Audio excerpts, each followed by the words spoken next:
My dad bought me long-sleeved shirts for 3 years and never wondered why I refused to take them off. My mother only wanted to burn one of her children. Me. Not my younger sister with her participation trophies. Just me, the eldest daughter who reflected poorly on the family.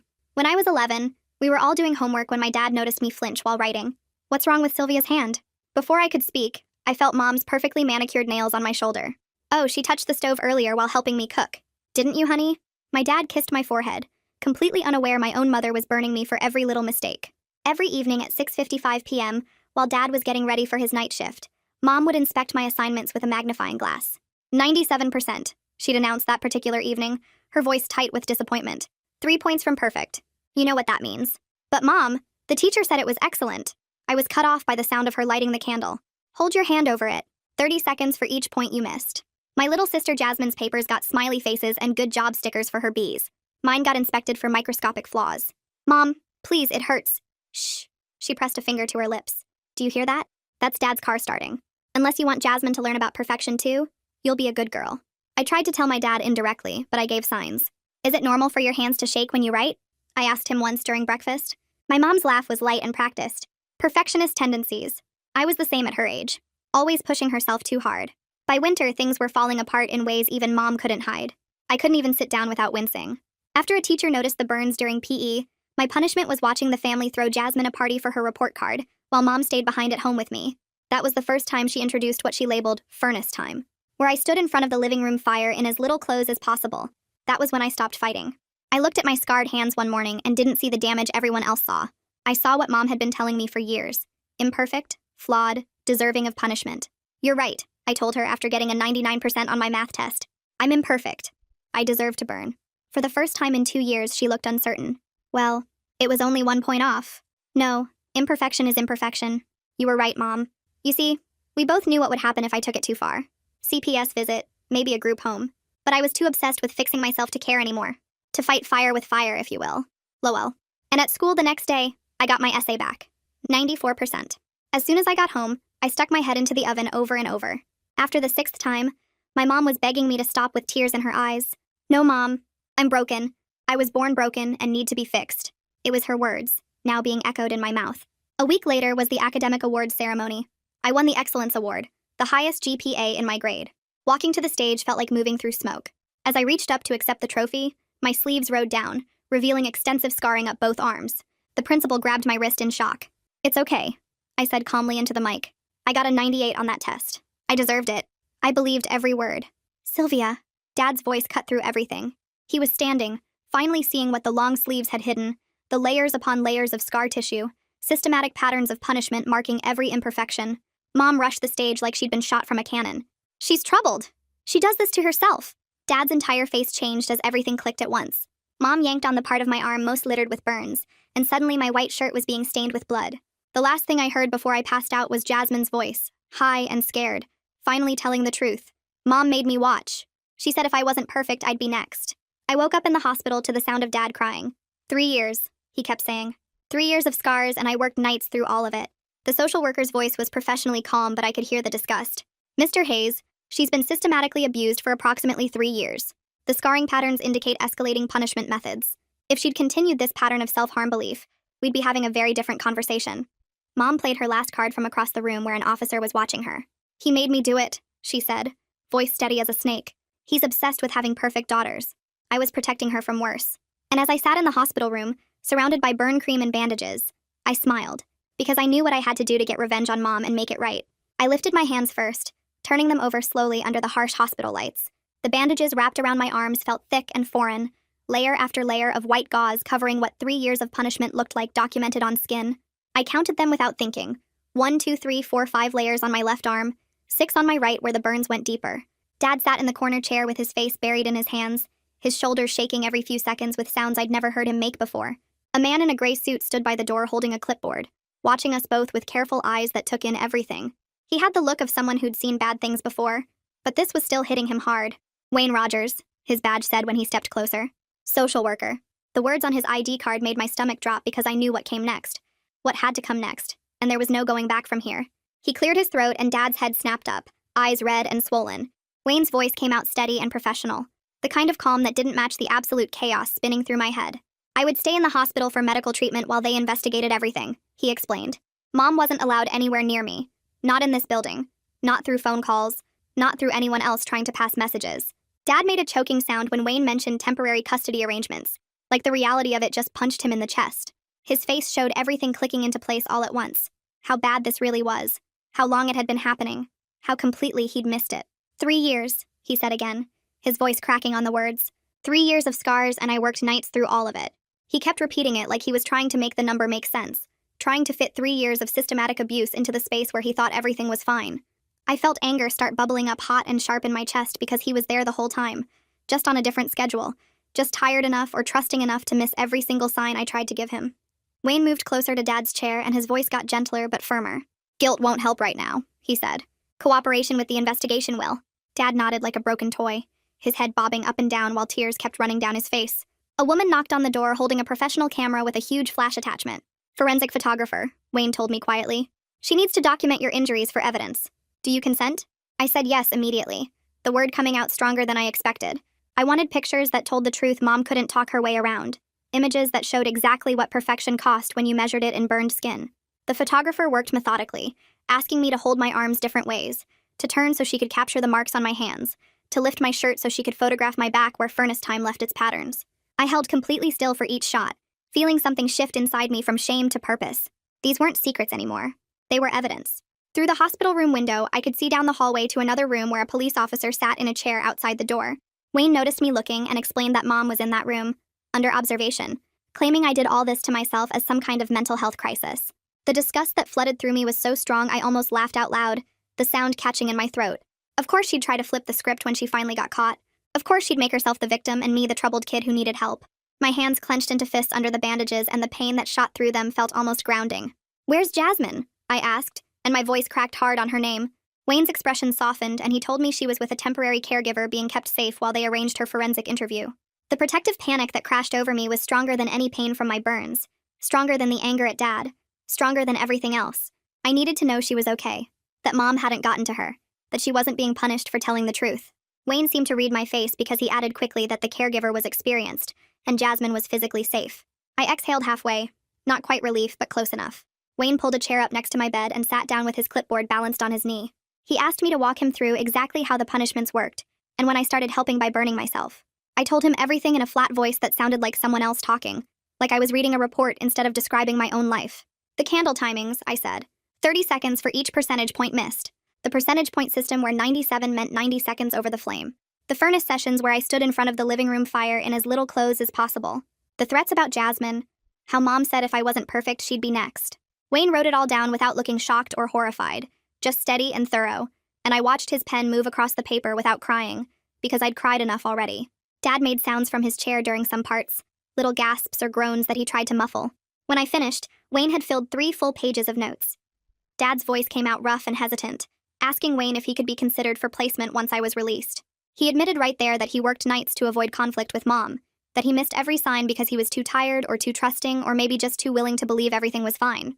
Wayne said they'd evaluate him, but he'd need to complete parenting classes and individual therapy first. That good intentions didn't erase what happened, but consistent effort could rebuild trust. I felt my anger soften just slightly at his honesty, at him actually admitting he failed instead of making excuses. My mind drifted back to standing on that stage at the awards ceremony with the microphone in my hand, my sleeves sliding down my arms as I reached for the trophy.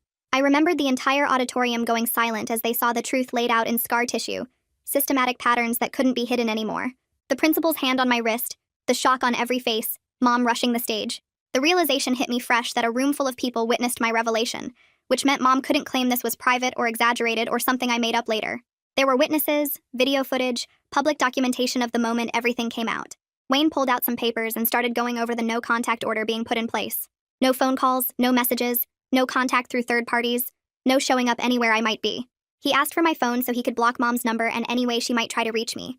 I handed it over even though giving up control of my phone felt wrong after years of monitoring my own behavior, checking for messages, making sure I responded perfectly. I forced myself to let go of it, watching Wayne's fingers tap through settings and block numbers. The phone looked small in his hands, and I realized I didn't want it back right away, didn't want the temptation to check if she'd tried to reach me, or the anxiety of waiting for her to try. Wayne tucked my phone into his briefcase and told me he'd keep it safe until I felt ready to have it back, which might be days or weeks, and that was okay. He gathered his clipboard and papers, said he'd be back tomorrow to check on me, and left the room with a quiet click of the door. Dad stayed in his chair by the window, staring at his hands like he was seeing them for the first time. The silence between us felt heavy, but not hostile, just exhausted. A nurse came in to check my vitals around 8 p.m., adjusted my IV and dimmed the lights before leaving us in the blue glow of the monitor screens. Dad eventually said goodnight and headed to a hotel Wayne had arranged, and I was alone in the hospital bed with nothing to plan or hide or calculate for the first time in 3 years. That night, I slept without setting mental alarms for 6:55 p.m., or rehearsing excuses for visible burns, or checking my assignments one more time for errors that might cost me skin. The freedom should have felt good, but instead the nightmares came hard and fast. Flames licking up my arms while a timer counted down. Mom's voice saying imperfect over and over in a loop. Percentage signs burning into my palms. Test papers covered in red marks that turned into actual blood. I woke up gasping around 3 a.m. with my heart pounding and sweat soaking through the hospital gown. The panic took a few seconds to fade, and when it did, I realized someone was standing by my bed. Natasha Elliott, the night nurse, was checking my vitals with gentle hands and kind eyes that didn't look shocked or disgusted by my scars. She asked if I wanted water, and I nodded, my throat too tight to speak. She poured a cup from the pitcher, helped me sit up slightly, and stayed quiet while I drank. When I handed the cup back, she asked if the nightmares were bad, and I managed to say yes.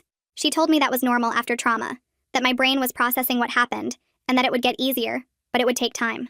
Something about her calm acceptance made my chest loosen just slightly.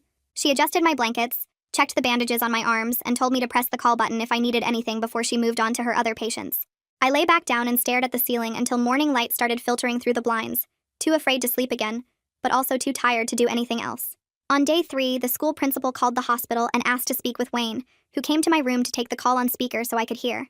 The principal confirmed they were providing all records and reports to investigators, including grade sheets going back 3 years, attendance records, and the auditorium video footage from the awards ceremony. Hearing about the video made my stomach drop, because that meant my public breakdown was documented and would be watched by strangers in courtrooms and investigation rooms. Wayne must have seen my face change because after he hung up, he sat down and said the footage was important evidence. I told him I felt embarrassed that my whole school would forever know this about me, that I'd be the girl who got burned by her mom and announced it on stage. Wayne's response was practical and steady. He said their documentation strengthened the case in ways that couldn't be disputed, that video evidence and institutional records carried weight that personal testimony alone sometimes didn't, and that my courage on that stage had created an undeniable record. I wanted to believe him, but mostly I just felt exposed. Later that afternoon, I asked Wayne how long cases like this usually took from investigation to resolution, and he was honest in a way that made my chest tight. He said it could be months or even longer depending on court schedules, legal maneuvering, and how hard Mom's attorney fought. The dread of a long haul settled into my chest like a stone. Months of waiting, months of not knowing, months of Mom potentially walking around free while the system ground forward at its own pace. Wayne saw my face and added that slow didn't mean uncertain, that building a strong case took time, but thoroughness worked in our favor. I nodded because I understood the logic, but I still felt the weight of endurance ahead of me. He reminded me that I didn't have to carry this alone, that he'd be checking in regularly, and that the investigation team was working steadily even when I couldn't see the progress. I appreciated the reassurance, but I also knew that ultimately, I'd be the one living through every day of waiting. Lying in the hospital bed that night after Wayne left, I made a decision about what my revenge would actually look like. It wouldn't be dramatic or illegal or loud like some movie where I confronted Mom in public or did something reckless that landed me in trouble too.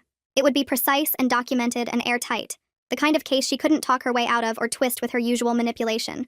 I'd use the same perfectionism Mom had drilled into me for 3 years, except this time I'd aim it at building evidence instead of avoiding punishment. Every detail would matter. Every date would be exact. Every incident would be tied to documentation like grade sheets or school events. Nothing would be left to chance or emotion or dramatic gestures. I'd be so thorough and methodical that the legal system would have no choice but to see the truth. The thought settled into my bones with cold clarity. This was how I'd win, not by burning brighter than her, but by being more careful and precise than she ever was.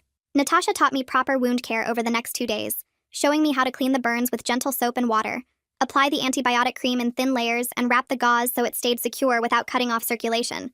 The routine became almost meditative once I learned the steps. I focused on doing it right for myself this time, not to avoid punishment or meet some impossible standard, but because taking care of my own healing felt like the first small piece of ownership I'd had in years. Natasha watched me practice the technique and corrected my grip when I wrapped too tight, her voice patient and matter-of-fact. She explained what signs of infection to watch for and what healing should look like over the coming weeks. The clinical nature of it helped somehow, like I was learning a skill instead of dwelling on how I got these injuries in the first place. When I finished dressing the burns on my left arm without help, Natasha smiled and said I was doing great. The simple approval without conditions attached made something in my chest crack open just slightly. Word came through Wayne on day 5 that Jasmine's temporary caregiver reported she was physically okay, but very quiet, barely speaking except to ask if I was all right. I exhaled halfway when I heard she was safe, but the worry crept in immediately after. Silence meant something for a kid who used to chatter constantly about everything from cartoon characters to what she wanted for lunch. I asked Wayne if she was getting therapy or someone to talk to, and he confirmed a child psychologist was meeting with her twice a week. The protective panic that had lived in my chest for 3 years shifted shape, but didn't disappear. I wasn't there to shield her anymore. Couldn't monitor what was happening or make sure she was okay. The loss of control felt wrong, even though I knew rationally that professionals were handling it better than I could. I made Wayne promise to tell me if anything changed with her, if she said anything important or seemed worse. He agreed, and I had to trust that the system would protect her now that I couldn't. On day 6, I signed release forms so investigators could access school security footage, my complete medical history, and my academic records going back 3 years. Each signature felt like opening a door I couldn't close, letting strangers see everything about my life that I'd kept hidden behind long sleeves and careful lies. Wayne explained what each form authorized, and I signed them all without hesitation, my hand steady on the pen. I was done with secrets that only protected Mom. If the investigators needed to see every doctor visit where I lied about how I got burned, every grade that triggered punishment, every security camera angle of me walking through school hallways with hidden injuries, then they could have it all. The vulnerability of it made my skin crawl, but the purpose steadied me. This was how I built the case, by letting the truth be documented from every possible angle. My first therapy intake session happened at the end of week 1 with Etienne Schaefer, who specialized in abuse recovery according to the paperwork Wayne gave me. He had an office down the hall from my hospital room and spoke in a calm voice that didn't try too hard to be comforting. He asked basic questions about my age, my school, my family, and then he asked what I wanted to work on in therapy. I admitted out loud that I genuinely believed burning could make me right, that I thought if I punished myself enough for being imperfect, I could fix whatever was broken in me. Hearing myself say it made the distortion clear in a way it never was before, like seeing a funhouse mirror reflection and suddenly understanding it wasn't real. Etienne wrote something down without looking horrified or shocked, just nodded and said that made sense given what I'd been taught. He explained how repeated messages from someone we trust can reshape how we see ourselves, especially when those messages come with physical consequences. The clinical explanation helped somehow, made it less about me being crazy and more about how abuse works on a brain. He said we'd spend time separating Mom's voice from my own thoughts, learning to recognize which beliefs were actually mine. I left that first session feeling raw, but also slightly less alone with the mess inside my head. Detective Paulo Aguilar interviewed me in the hospital room on day 8 with Wayne present as my advocate. Paulo had a notepad and a calm professional manner that reminded me of Wayne's steadiness. He asked me to recount specific incidents with as much detail as I could remember, particularly dates and what triggered each punishment. I told him about the 97% math test that meant 90 seconds over the candle, tied to October 15th of last year. The essay that came back with a 94% on March 3rd that led to the oven incident. The furnace time sessions that happened every time I got below 95%, which I could link to specific report card dates. Paulo took detailed notes and asked clarifying questions without judgment, just gathering facts. He told me my precision and memory were exactly what they needed to build a strong case, that specific dates and correlating evidence made prosecution much more solid. The validation felt strange but good, like the perfectionism that had hurt me for so long was finally useful for something other than avoiding pain. The forensic nurse who had examined me initially came back with her report on day 9 and explained it to Paulo while I listened. She said my scarring patterns were absolutely consistent with inflicted burns rather than self-harm, that the locations and systematic nature indicated external force rather than personal injury. The word inflicted landed in my brain with weight. I let it sit there and started to separate what was done to me from what I believed I deserved. Mom inflicted these burns. Mom chose the candle and the timer and the threats. I didn't earn them through imperfection. I survived them despite everything she did to convince me otherwise. The forensic nurse showed Paulo photographs with annotations marking pattern consistency and healing stages that indicated prolonged systematic abuse. Hearing the clinical language applied to my body felt surreal, but also clarifying, like finally someone was naming the truth without euphemisms or excuses. Dad met with the CPS caseworker on day 10 in a conference room down the hall from my hospital room.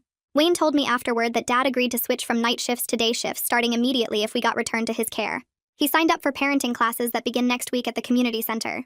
The caseworker gave him a packet of information about recognizing abuse signs and protective factors. I watched through the small window as Dad left the meeting with papers in his hand, his shoulders hunched forward like he was carrying weight. Wayne came to my room and told me what happened in simple terms. Dad was taking action instead of just saying sorry over and over. I wasn't ready to forgive him for missing 3 years of burns and punishments, but I could see he was trying to do something real. The effort mattered even if trust was still broken. The assistant district attorney showed up on day 11. Her name was Arabella Moore, and she wore a gray suit with a folder tucked under her arm. She sat in the chair next to my hospital bed and explained she was consulting on my case to figure out what charges to file. Wayne stayed in the room as my advocate while she talked. Arabella went through the list of possible charges in a calm voice that made everything sound official and scary at the same time. Aggravated child abuse was the main one. Torture was another word she used. Hearing those words applied to what Mom did made my throat tight. I swallowed hard and tried to keep my face steady. It felt vindicating because someone with legal authority was saying this was real and serious. But it also felt devastating because criminal court meant this wasn't just family drama anymore. It was evidence and testimony and a public record. Arabella asked if I understood what a trial might involve, and I nodded. She told me the process would take months, and I needed to be prepared for that. I said I was ready, even though my hands were shaking under the blankets. The school counselor reached out through Wayne on day 12. She sent a message asking about accommodations for my writing assignments and PE class, since my hands were still wrapped in bandages and healing. Wayne brought me the list of options she suggested. Modified assignments where I could type instead of handwrite. Extra time on tests. Exemption from certain PE activities that might hurt my burns. I looked at the list and felt something unfamiliar. Permission to be imperfect without getting punished for it. For the first time, someone was saying it was okay if I couldn't do everything perfectly because I was hurt. I told Wayne I wanted to try the modified work. He called the counselor back and arranged it all while I sat there feeling like maybe school didn't have to be the place where every mistake got counted and recorded. That afternoon, I asked Natasha for paper and a pen. She brought me a legal pad and I spent 2 hours writing a detailed list of every object Mom used for punishments. The specific candles with the white wax that dripped when they burned too long. The lighter with the blue flame that clicked 3 times before it worked.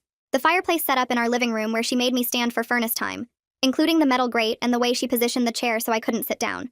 I wrote down dates next to each item, matching them to specific assignments and grades. October 15th, 97% math test, white candle, 90 seconds.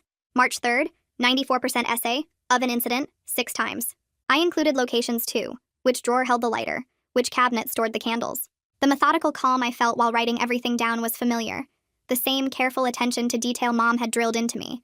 But now it was working for me instead of against me. I was building a case with precision, documenting evidence that investigators could search for and find. When I finished the list, it was 3 pages long, single-spaced, every detail exact. I gave it to Wayne and watched him read it with a serious expression. Wayne came back the next morning and told me Jasmine's forensic interview was scheduled for next week. A specialist named Bonnie Rogers would talk to her in a room designed for kids, with cameras recording everything so Jasmine wouldn't have to repeat her story multiple times. Protective dread washed over me when I heard that. I knew my little sister would have to describe what she witnessed, all the times Mom made her watch while I got burned. I wanted to spare her from reliving those memories, but I also knew her testimony was crucial for the case. That conflict sat heavy in my chest like a weight I couldn't shift. Wayne must have seen something on my face because he told me Bonnie was really good at her job, that she knew how to talk to kids without making it worse. I nodded, but the dread didn't go away. Jasmine was only 9 years old, and she'd been carrying this secret for years under threat. Now she had to tell strangers about it in detail. I returned to the school in week 2 with my sleeves rolled up by choice. The bandages on my arms were visible, white gauze wrapped around burn scars that people could see if they looked. I was done hiding what Mom did to me. Walking through the hallway felt like moving through a tunnel of whispers. Kids stared and turned to each other, their voices dropping to murmurs when I passed. Some pointed. Others looked away fast like they'd seen something they shouldn't. The whispers hurt, made my skin feel hot under the bandages, but they didn't stop me from walking to my locker. I kept my head up and my arms out where everyone could see. I was claiming my own story instead of letting shame write it for me. At lunch, I sat at my usual table and nobody asked questions directly, but I could feel their eyes on my arms. By the end of the day, I felt tired, but also something like proud. I'd survived being visible.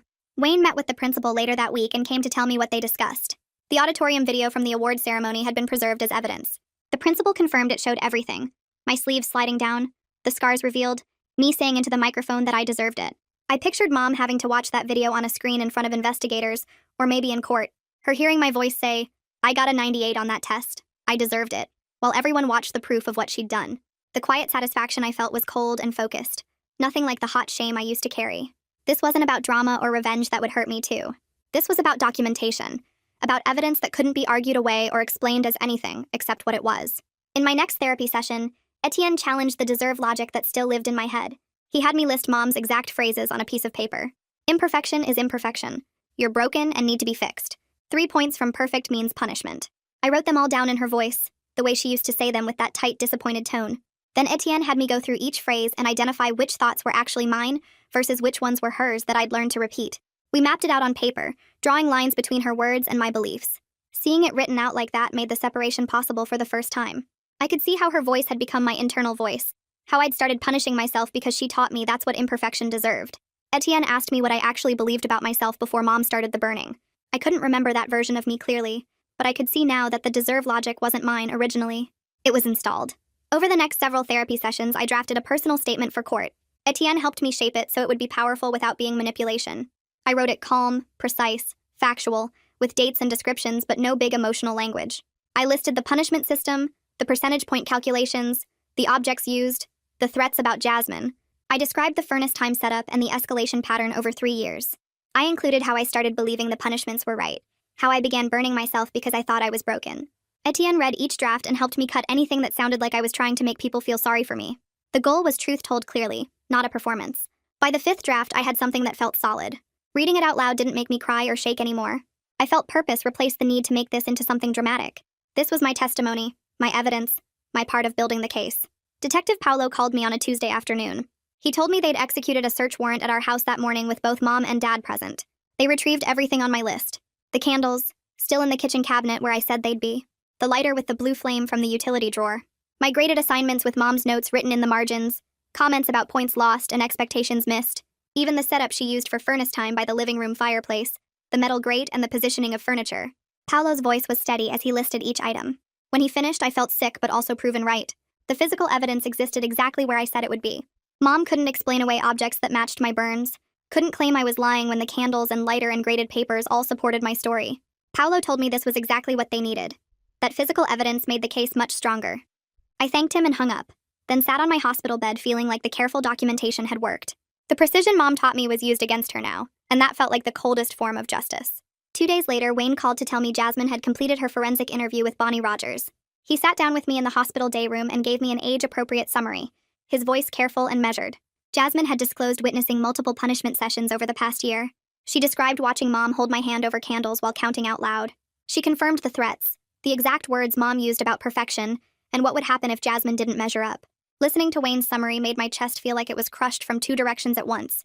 Guilt flooded through me because my little sister had to watch that, had to carry those images and that fear while I was too focused on surviving to protect her properly. But underneath the guilt burned something hotter and sharper. Protective rage filled the spaces where shame used to live. Mom had threatened Jasmine. Mom had used my sister as leverage to keep me quiet and compliant. That calculation, that willingness to extend the damage, made my hands shake with anger instead of pain for the first time in years. That same week, Mom started trying to reach me through relatives. An aunt I barely knew called Dad's phone with a message saying Mom just wanted to explain, that I was misunderstanding her intentions, that if I'd only listened, she could make me see it differently. Dad's face went hard when he heard the voicemail. He called Wayne immediately and reported the contact attempt without even asking me first. Wayne updated the no-contact order documentation and warned the relatives that any further messages would be considered violations. I refused any contact, blocked numbers I didn't recognize, and felt something close to pride settle in my bones.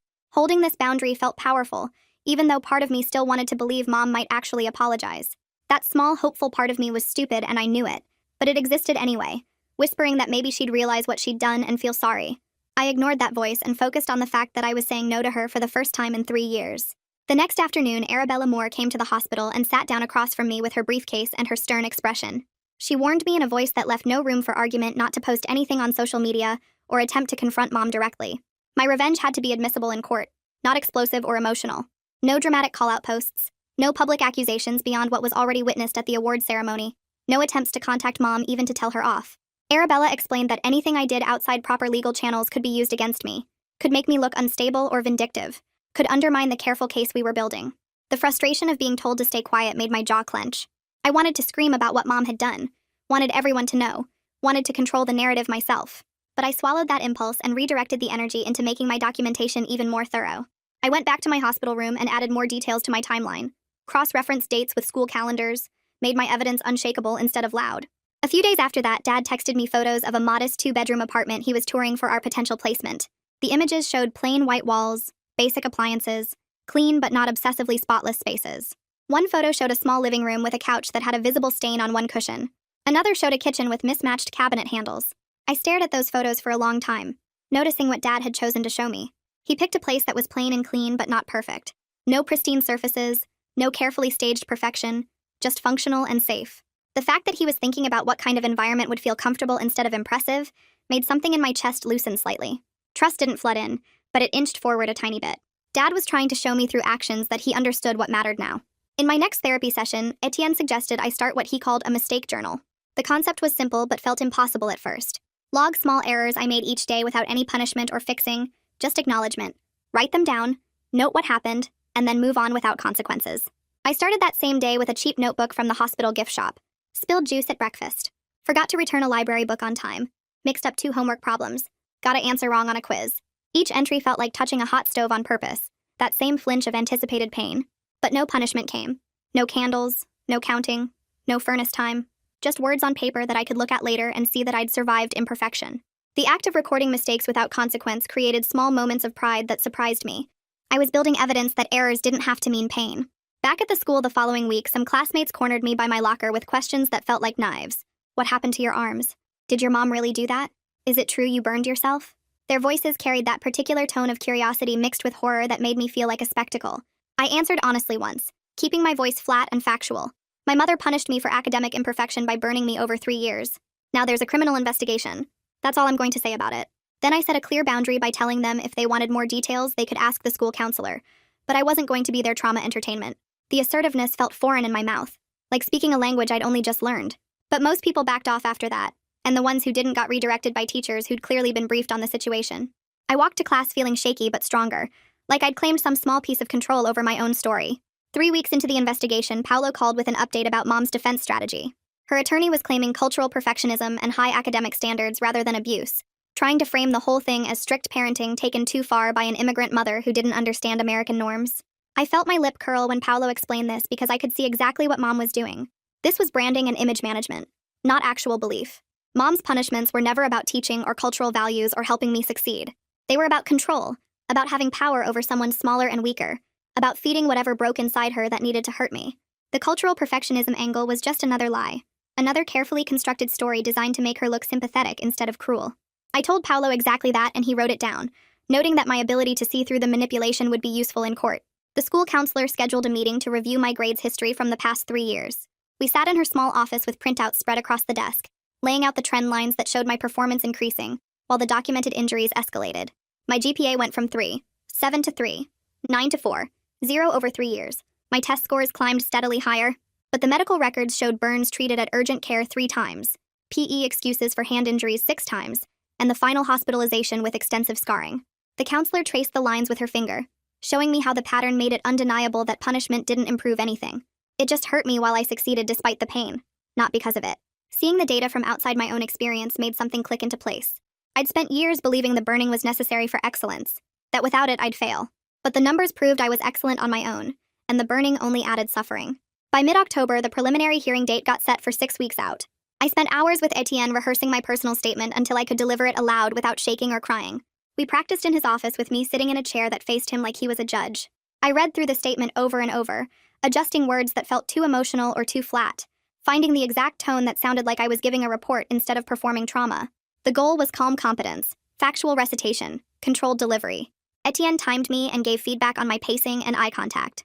After the 5th run-through, I could feel the statement settling into my bones like armor.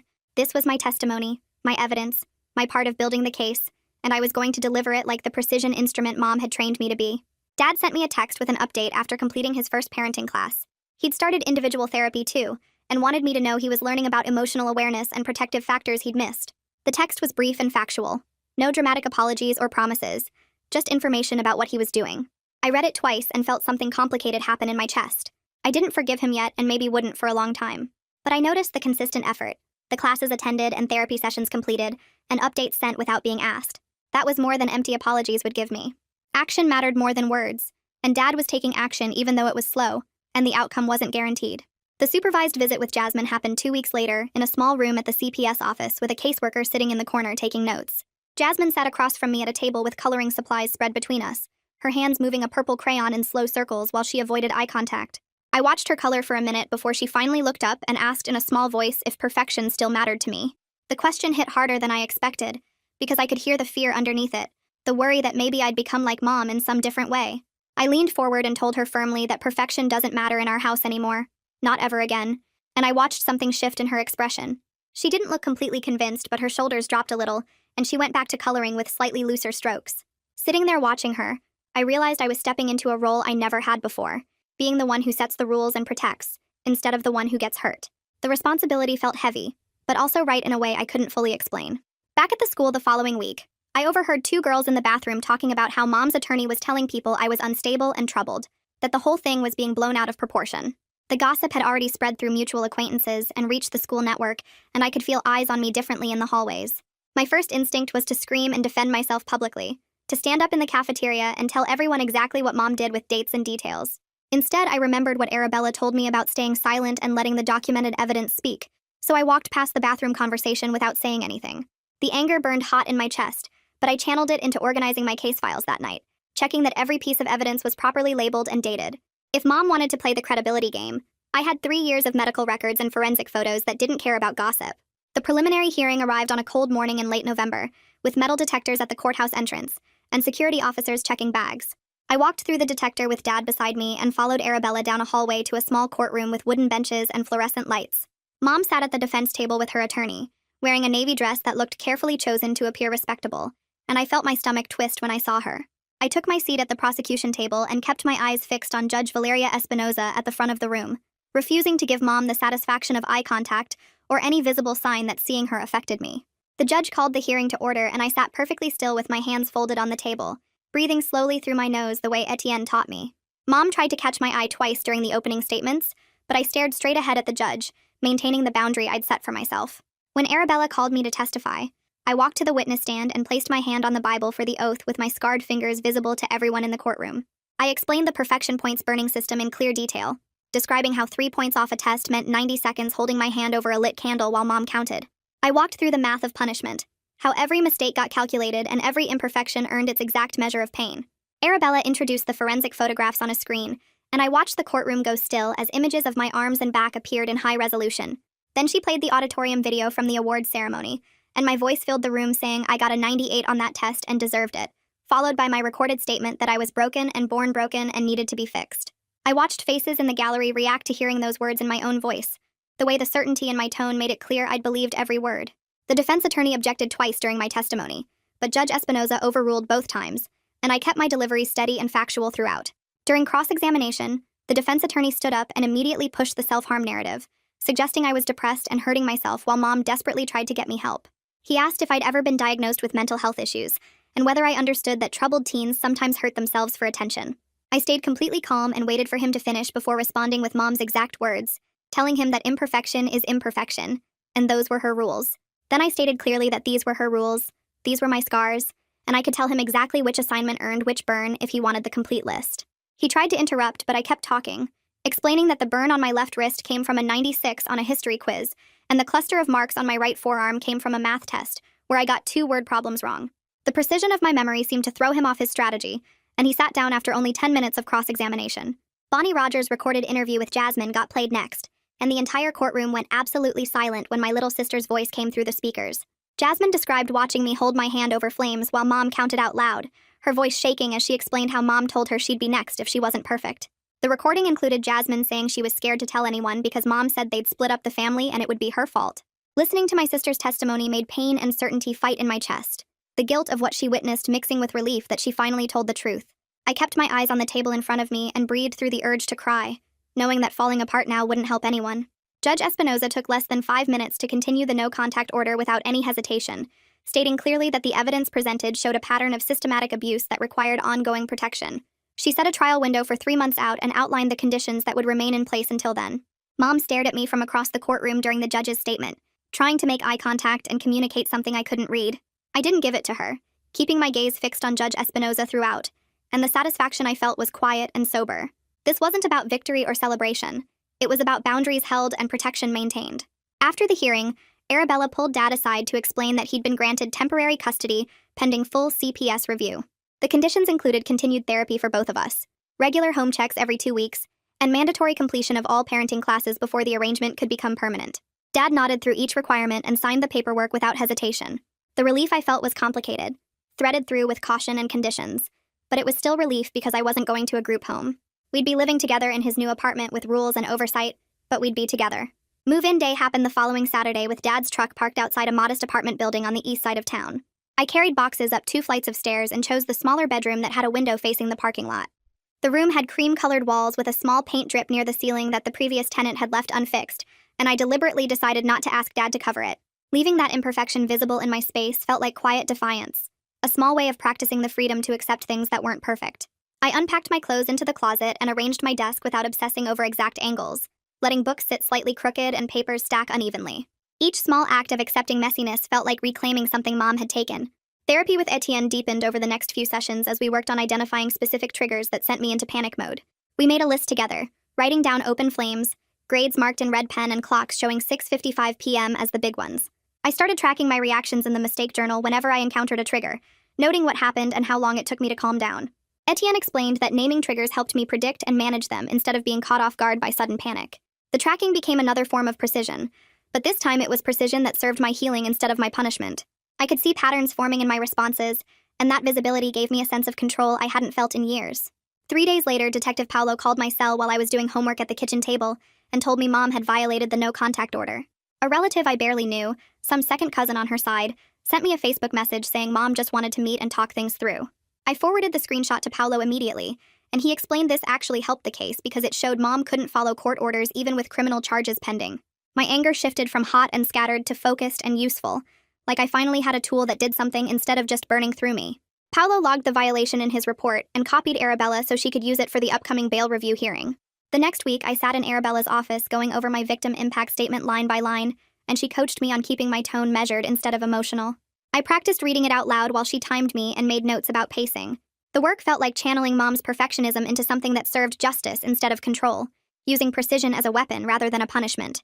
Arabella stopped me twice to cut sentences that sounded too angry, and once to add a specific medical detail that made the pattern clearer. By the third practice run, I could deliver the whole thing without my voice shaking or speeding up. The school invited me to sit in on a staff meeting about mandated reporting and recognizing abuse signs, and I agreed because the counselor said it might help other kids. I listened to the principal and a CPS trainer go through warning signs and documentation procedures for 40 minutes. At the end, when they asked if I had anything to add, I said one sentence. See us, even when we're good at hiding. Several teachers wiped their eyes and the principal thanked me, and I left feeling like maybe my experience could actually protect someone else. The following afternoon, I handed Arabella my final victim impact statement with a line I'd worked on for days. I learned perfection from her. Now I'm using it to document. She read through the whole thing standing at her desk, then looked up and told me it was exactly what the court needed to hear, because it was clear and powerful and impossible to dismiss. I felt pride that had nothing to do with grades or achievement, just the satisfaction of building something solid. The bail review hearing happened in month 4 on a Tuesday morning with courtroom security and closed proceedings. Arabella argued to revoke Mom's bail based on the no-contact violation, while the defense pushed for treatment programs instead of custody. I sat in the gallery with my hands folded in my lap, managing my nerves by focusing on my breathing the way Etienne had taught me during our last session. When my turn came, I walked to the witness stand and took the oath with my right hand raised. I read my impact statement to Judge Espinoza without theatrics or crying, just schedule tables showing punishment times and medical appointment records and the math of pain calculated over 3 years. The delivery was ice over fire, deliberate and controlled, and I watched the judge's expression harden as I spoke. I included the percentage point system and the escalation pattern, and Jasmine's testimony about threats. When I finished, the courtroom stayed quiet for a few seconds before Arabella thanked me and I returned to my seat. Judge Espinoza didn't revoke bail, but she tightened conditions significantly, adding electronic monitoring and stricter no-contact provisions with criminal consequences for any violations. It wasn't the outcome I wanted, but it was a measured response that showed the court took this seriously. I accepted that partial progress was still progress, and that the legal system moved in careful steps instead of dramatic victories. That evening, Dad asked if we could talk after Jasmine went to bed, and we sat at the kitchen table with mugs of tea neither of us drank. He apologized without excuses or justifications, saying simply that he should have seen it, and should have protected me, and he was sorry. I accepted the apology but told him clearly that sorry didn't erase what happened, only consistent action rebuilt trust. He nodded with understanding instead of getting defensive, and I saw him actually hear what I said instead of just waiting to respond. The next morning, Jasmine slept through the night without nightmares for the first time since everything came out. Dad made pancakes to market, but we didn't turn it into some big, perfect celebration with balloons or speeches. We just ate breakfast together and acknowledged quietly that small wins mattered. Jasmine smiled with syrup on her chin and asked for seconds, and the normal moment felt more valuable than any grand gesture. Later that week, I met with the school counselor to design a reduced load week system I could use during trauma flare-ups when concentrating felt impossible. We mapped out a plan where I could request modified assignments and extended deadlines during bad weeks without penalty. Having official accommodations that recognized my reality without calling me broken felt like self-advocacy becoming normal instead of shameful, like I was learning to ask for what I needed without apologizing for needing it. Etienne gave me homework during our next session that made my stomach twist into knots. He wanted me to turn in one assignment with a small mistake I could fix but chose not to, then sit with the feeling of leaving it imperfect. I picked my English worksheet that night and found a sentence where I'd written there instead of there in the second paragraph.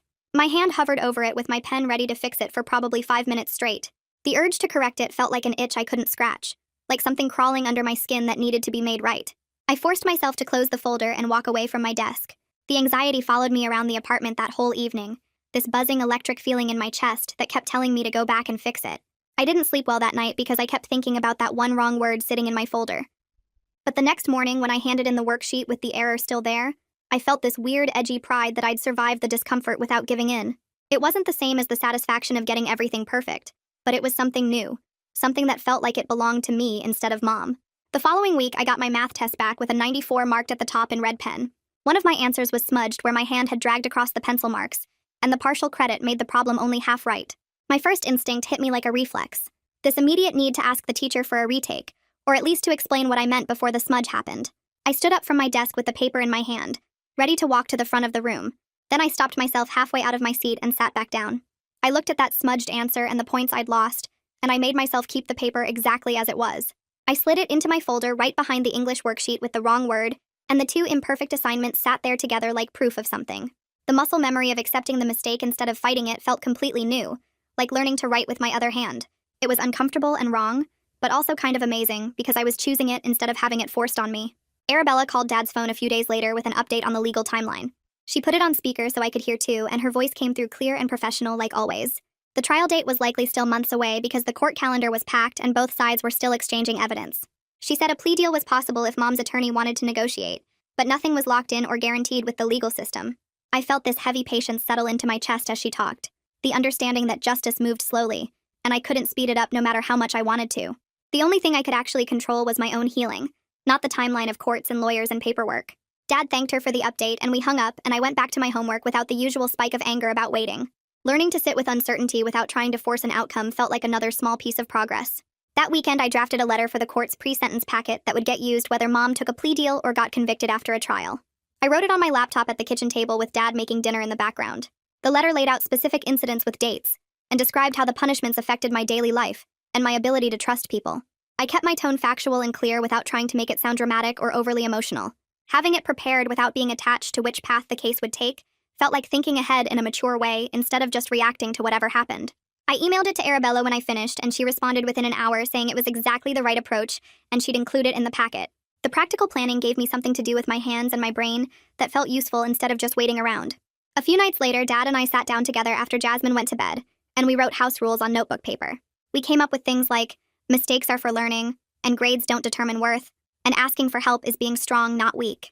Each rule we wrote down felt like claiming what kind of home we wanted to build, instead of just living in the shadow of what Mom had created. We used magnets to stick the paper on the fridge when we finished, right where everyone could see it every day.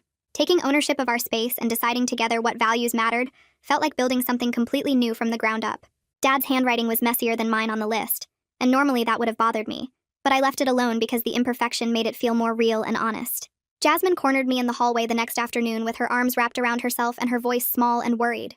She asked if she'd have to testify at trial, if she'd have to sit in a courtroom and say everything again in front of strangers. I could see the fear in her shoulders and the way she couldn't quite look at me when she asked. Dad came out of his room and we explained together that her forensic interview with Bonnie already counted as testimony, that she'd done her part and it was enough. We told her the recording could be used in court, so she didn't have to be there in person unless she wanted to be. The relief that went through her whole body was visible, her shoulders dropping and her face relaxing for the first time since she'd asked. I realized right then that protecting her from more trauma was something I could actually do, something concrete and real that made a difference. 2 weeks later, I was making tea in the kitchen when I brushed my hand against the hot kettle by accident. The burn was minor, just a small red mark on the side of my palm, but the moment it happened, I felt my whole body tense up waiting for the panic to hit. Instead of freaking out, I walked calmly to the bathroom and treated it with the wound care supplies Natasha had taught me to use during my hospital stay. I cleaned it properly, applied the right ointment, covered it with a small bandage. Then I wrote it down in my phone notes as a trigger to bring up in my next therapy session. My hands stayed steady the whole time and my breathing stayed normal. The fact that I could handle a burn trigger without falling apart showed me I was learning to deal with things that used to completely break me. It was just a tiny burn, but it felt like passing a test I didn't know I was taking. CPS showed up for a scheduled home check in month 5 on a Thursday afternoon. The caseworker walked through our apartment with her clipboard, looking at the bedrooms and bathroom and kitchen. Our place was modest and safe and lived in, with some imperfect paint on the walls and a comfortable level of mess that came from actual people living their lives. There were dishes in the sink from breakfast, and Jasmine's backpack dumped by the couch and Dad's work boots by the door. The caseworker made notes and asked a few questions about our routines and how things were going. At the end, she said everything looked good and appropriate. that she could see this was a functional home environment. Her approval felt like someone official was validating that good enough was actually good enough, that we didn't need everything to be a perfect show for it to count as okay. During my next therapy session with Etienne, I brought my mistake journal and opened it to page 1. I read the first entries out loud, the ones from early on where I'd written things like spilled juice, felt sick all day, and forgot homework question, wanted to hurt myself. Then I flipped to the most recent page and read those entries, things like wrong word on worksheet, felt anxious but okay, and smudged test answer, kept it anyway. The difference in how I reacted to mistakes was so clear when I heard it out loud like that. Etienne pointed out that visible growth didn't need perfection, just honest effort over time, and I actually believed him when he said it. The journal was proof that I was changing in ways I could measure and see, even when it didn't feel dramatic or obvious day to day. Arabella reached out again near the end of month 5 with news that Mom's attorney was floating the idea of a plea deal. She didn't give me details yet because nothing was official, just said it was on the table as a possibility. I didn't celebrate or fall apart when I heard it. I'd learned to hold this balanced stance where I wanted justice and accountability, but I understood the legal system had its own weird logic and timing that I couldn't control. Whatever happened would happen based on evidence and negotiations and court procedures, not based on how much I wanted a specific outcome. The steady patience I felt was different from giving up. It was more like accepting that some things take as long as they take, and pushing doesn't make them move faster. A week after that conversation with Arabella, I walked through the grocery store looking for something specific. I passed the fancy houseplants near the floral section and headed straight for the clearance rack by the back wall. There was a small pothos plant in a plastic pot, marked down because half its leaves were already browning at the edges. The tag said it needed moderate water and would drop leaves if you gave it too much. Perfect. I bought it for $3 and carried it home in a paper bag, setting it on the windowsill in my bedroom where it got indirect light. The care instructions were simple, but I had to fight my instincts every single day. My hands wanted to water it constantly, check the soil every hour, measure everything precisely. Instead, I forced myself to water it once a week and leave it alone the rest of the time. When leaves turned yellow and fell off, I picked them up and threw them away without panicking or trying to fix what I'd done wrong. The plant kept growing anyway, putting out new vines even though it wasn't perfect. Learning to let something be imperfect and still alive became my practice in doing less instead of more. That evening, the 3 of us sat at our scratched kitchen table doing homework together. Dad worked on his GED practice test, while Jasmine colored a map for social studies, and I finished a history worksheet. There were no timers set, no candles anywhere in the apartment, no inspection happening at 6:55. Jasmine erased something on her map and the rubber smudged the paper, but she just shrugged and kept coloring. Dad got a practice question wrong and circled it to review later without any shame on his face. I wrote an answer that wasn't quite right, crossed it out, and wrote a better one. The clock on the wall ticked forward at its normal pace while we worked, and nobody was counting seconds or calculating punishments. We were just 3 people doing homework at our own speed, building something careful and scarred but also learning to breathe.